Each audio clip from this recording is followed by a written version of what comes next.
marriages often involve navigating a shared journey of personal growth and career development. However, when one's partner career grows faster than the others, it can create feelings of imbalance and even jealousy within the relationship.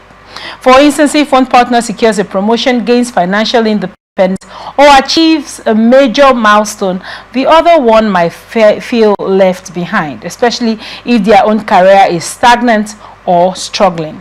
This imbalance can lead to resentment, insecurity, or even competition, disrupting the harmony of marriage.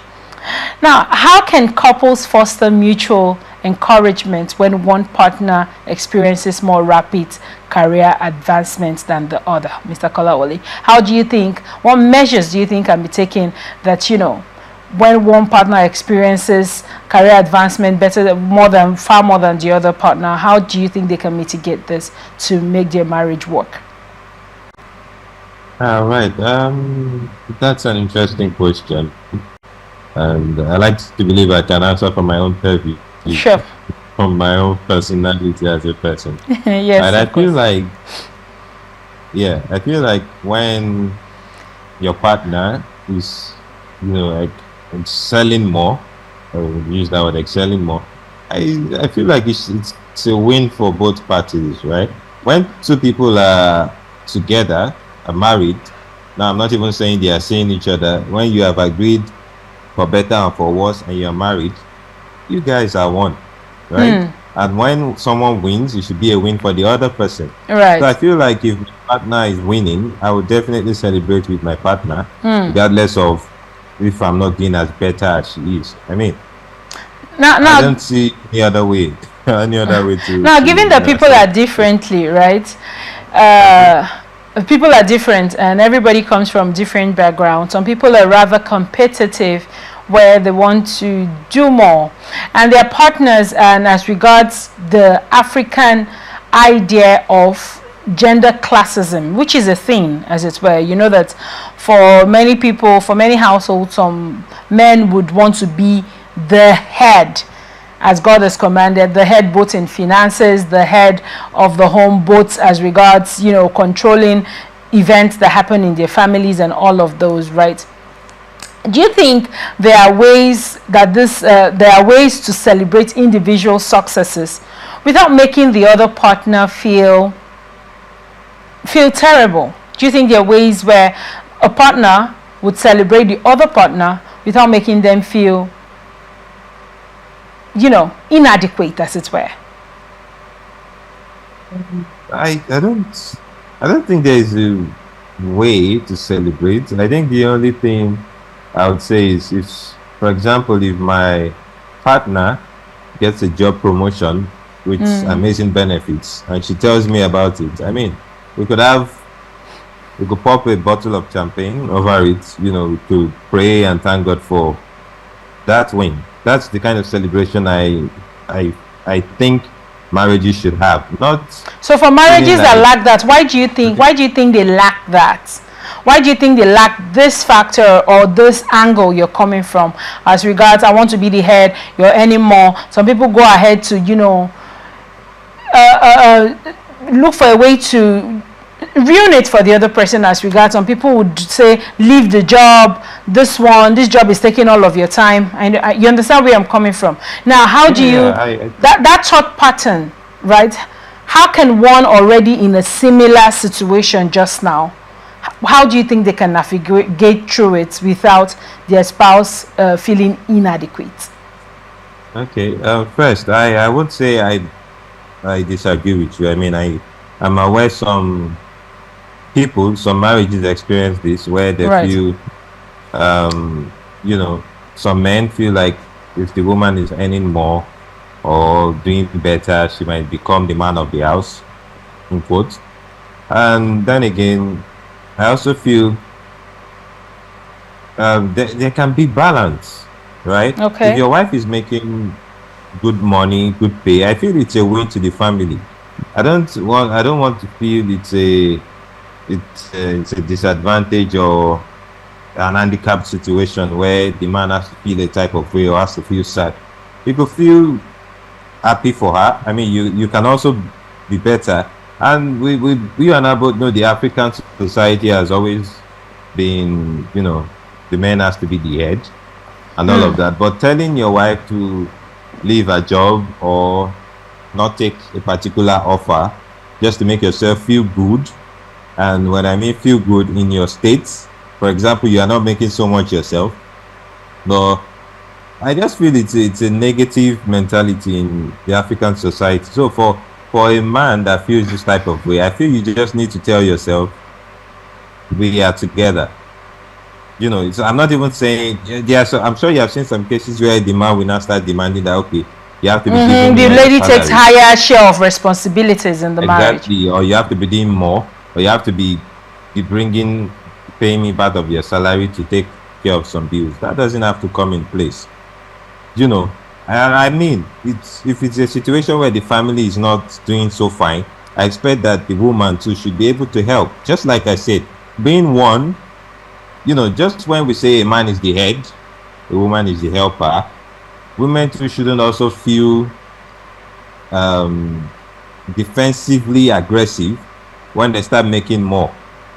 What do I mean by that? I'm trying to say, if you feel the man is doing well or is trying as a man, but you are doing way better as a woman, you can help. There is no law. The earth will not, will not break or crumble into pieces if you help. I mean, you can help. In quotes, if you feel or if you are sure within yourself that your man is trying as a man, you can definitely help. If you feel like he's always struggling to pay the house rent, he's earning maybe 150,000, and maybe the house rent is quite pricey, and now you are earning probably 750 to $1 million, you can decide, okay, I want to help with the house rent. Then I feel like I don't think it's a bad thing. I know there are some women that feel, oh, it's my money, I can't do that. It's your money, yes, but you are a family. You are supposed to be one. That's my take. So in summary, a man should just, if it's a man should just reorient himself and realize that it's a win-win in all situations. And for the women, it doesn't mean you have to start treating the man as a woman because you're earning more, right? When you say treating the man as a woman, what does that mean? Yeah, I'm using the African notion of a man and a woman. Okay. When I say treat the man as a woman, for example, we all know, you and I both agree that as the head of the family, as a man, you're expected to be responsible for particular things: the house, kids, school fees, provisions in the house, in most cases, right? So when you are earning more and you now feel like, okay, the man should now, since you are doing all these things, the man should now relegate to doing other things, like, oh, maybe you used to take the kids to school before, and you now say, okay, I'm earning more now, you should be the one taking the kids to school, when you know that his job is probably also a time-conscious job, right? I feel like there are corners in which, or there are cases where you can cut, you can adjust. Maybe, okay, now we need to get a nanny that can take care of these things. As a woman, I can no longer take the kids to school all the time, or be early enough to pick the kids back from school. Okay, so now let's think of how we can get someone that can be doing this for us as a family. Not make it seem like, okay, since I'm earning more now, you should always, you should start doing this. Oh, if you come back and you don't see food, you should take it like that. I'm not saying these are not things that can be agreed upon, but rather than making it a situation of, oh, since I'm earning more, or since because I was doing this job, now you have to do it regardless of how your own job is. Rather, families should, when such celebratory things like this happen, families should sit together. How should we move on? Okay, I'm earning more now, right? But I won't be able to take care of the kids like I used to. All right. I'll make time. Let's get a nanny. All right. Let's get a washing machine. All right. Let's get a cook if you can afford. And everybody will live happily ever after. Very well. Let's now on another angle, supporting a spouse through a career change or failure is another critical aspect of marital growth. Career transitions are often fraught with uncertainty, especially in a country like Nigeria where job security can be elusive and opportunities are limited. Whether it's a job loss, a failed business venture, or a midlife career switch, the emotional and financial stress can weigh heavily on both partners. Encouraging your spouse, offering a listening ear, and sharing responsibilities during such times are essential to maintaining the marriage strength. Now, what are practical ways Mr. Kolawole, to offer emotional and financial support to a partner going through a career challenge? Yeah, I feel like one of the easiest ways is just to be there for your partner, to communicate, to assure them it's not the end, right? It could be a change that is not so good. Maybe your partner loses his or her job. You can always be open to communication and also assist in helping. For example, if you see roles you can share with your partner, you can you can suggest better ways. Oh, your CV, you can probably do it this way. I just think being there goes a long way. Beyond financial assistance. Being there for your partner goes a long way. Emotionally goes a long way. Very well. How can couples turn moments of failure into opportunities for teamwork and renewed focus? Now, the Bible says that a man shall leave his parents and a woman shall leave, and they shall cleave in the middle and become one flesh. And in the state of what marriage is supposed to be, it's supposed to be a form of partnership, a form of teamwork. How do you think partners can come together in the face of crisis and team together as regards to making their lives better? All right. To answer this question better, I would like to take a step back and explain what I think marriage should be, what marriage is to me. Okay. Because if I should analyze the answer, it might not make sense to some people. It might make sense to you, but to people watching, I feel like we need to first, as a young man, as a young woman, especially as a man, we need to, African culture is amazing. I'm not going to take that out. Okay. But let's also work on ourselves as men to realize that marriage is a partnership. Marriage is like a business partnership. Let me put the word like. And in this partnership, everybody is a winner. Everybody is one. And when I say everybody, yourself, your wife, and your kid. So, for example, if just like we started, if your wife is doing better, it should be a win. If your husband is not doing so well and you're doing way better, you should come in. It should end up being a win. And you should push. The partnership should include pushing your partner to become a better version of his or herself. Okay. I don't expect a couple to get married and to start wasting their time thinking about who is the head or who is the neck or who is the helper. Rather, they should think about how there can be better versions of themselves. If my wife, for example, is an accountant, and we get married and she was an accountant, as a good husband, I should push my wife, and when I say push, help her emotionally, financially, if I can, mentally, to become a chartered accountant. If I'm a web designer and I desire to be a cloud engineer, as a wife, you should help your husband. It might not be financially, talk to him. Oh, what about this program you're doing? Don't you think you should take more exams? Do you need more space or more time? I can help with this. That way everybody wins. That's when you become a power couple in the end. You might not be a power couple at the start, but supporting yourself, through it is what makes a marriage really a marriage. That's what I think my marriage is. And in a situation where it's not working, it's not working. Funny enough, communication is important when it's not working. But when the communication is not working, then the marriage cannot work. That's when you see issues where people are sabotaging, themselves emotionally. You don't have to beat your wife, or you don't have to insult your husband or beat your husband to inflict, harm on them. I mean, Right. emotional harm goes way deeper. For a wife to start insulting the husband, saying you're not man enough, or for the husband to say, oh, you're not doing anything for me, those things do not help a marriage.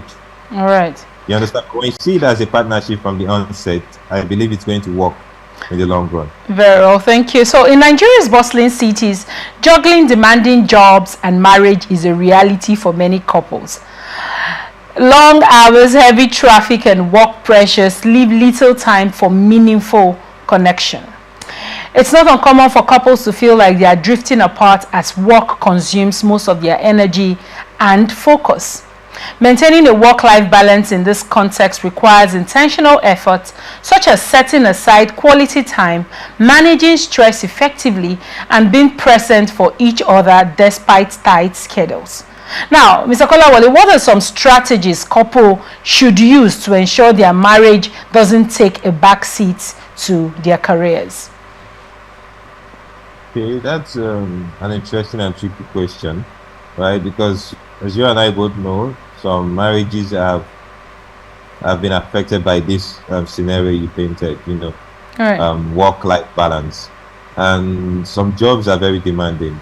Right. And when you have a couple that are both doing demanding jobs, then the marriage becomes a third party. I mean, the kids are even there, right? Right. The kids they are being left behind, in the hands of probably nannies or other family members. So I just feel like, well, like I said, it's a tricky question. I just feel like couples should find time. Couples should find time, and organizations. I know it might seem weird being in organizations into this, but I feel like organizations should also try to give their employees some slack. I mean, give them some days off, give them weekends off. But organizations usually give, certain organizations give about 2 weeks of leave time. But do you think that is enough? 2 weeks is enough to, keep a marriage intact? It's not enough, but I feel it is not enough. Not enough. 2 weeks in a year. In a year, yes. Catch up. It's not enough. So I mean, if couples are caught in that situation, they should make do. I know it might sound impossible. You get back and you're tired. You don't even have time to. Some wives don't even know when their husband's coming because they get back very late and just, sleep off. But the days you can catch up, just try to catch up. When you come back late, you can talk about, family to sleep off. Before you leave in the morning, try and pray together. As a Christian, if it's a Muslim, you say some nice words, to yourselves, and just try to keep it going. And that part, try to get something flexible because family is important. At the end of the day, that's what you fall back to when you get old, right? I mean, everybody retires at some point. Right. So I think for everybody out there, hustling is important, but trying to find good jobs that will give you time for your family. An organization should also make these things a norm, to be sure that your employees' families are, your employees, which in turn relates to their families, have enough time to spend with their families. I do know of some organizations that it's an international organization, by the way, I won't mention, but they have family events in their office, right? They tell the employers to invite their families to come spend some time in the office, and these events last for like 3 days. I think organizations should do that. It shouldn't just be, borrow a leave from that. Work all the time. Yeah. Right. So you think it's quite possible to thrive in both career and family without compromising one for the other? It's tricky, but I think it's possible. It's possible. How do you think that can be weighed in? Now, you talked about checking in the morning. Do you think that is enough? Do you think regular communication in between work is going to help in a way that mitigate the fact that people don't get distant? I mean, when you look at it, so oftentimes people have break times during work. all of those times, how do you think communication can help foster and not, foster a relationship in a way that these breaks and these cracks as regards to maintaining workflow, work-life balance does not show in a marital relationship? I think just like, I think you said it all, right? Right. The little time you have, try to reach out. That's why the partnership, like I said earlier, is a partnership, because you guys have to make it work. As your wife, your husband is a very busy man, right? And he tries to reach out. You should appreciate that. And the husband, on the other, should also try to reach out. Anytime you can get to reach out in your busy schedule would be enough at the end of the day. That's the reality that some people find themselves in, some couples find themselves in. And at the end of the day, making it work is what matters. Thank you so much. Very well. Ultimately, career and personal growth should be seen as opportunities to strengthen a marriage rather than a source of division. Open communication, empathy, and shared goals can help couples navigate these challenges together, ensuring that success in one area of life doesn't come at the expense of another. Now, Mr. Kola, how can couples align their individual aspirations with their shared vision for the future? I know you earlier talked about partnerships and all, but how do they align these goals together in a view to, but I don't think many people get married with the idea that this marriage is not going to work. People get married with the idea that we are going to be together forever till we age. How do they align their visions and their life goals to their future plans? For me, I would say the answer to that is communication, good communication. Which was going to be in line with my next question. It was going to be, in line with my next question, because I was going to ask you, what role does effective communication play in preventing career-related tensions from escalating? How do you think, communication can help in preventing this tensions from, because of course people leave their fathers and their mothers and even people with the same background of growth have misunderstandings, and there's usually tension sometimes.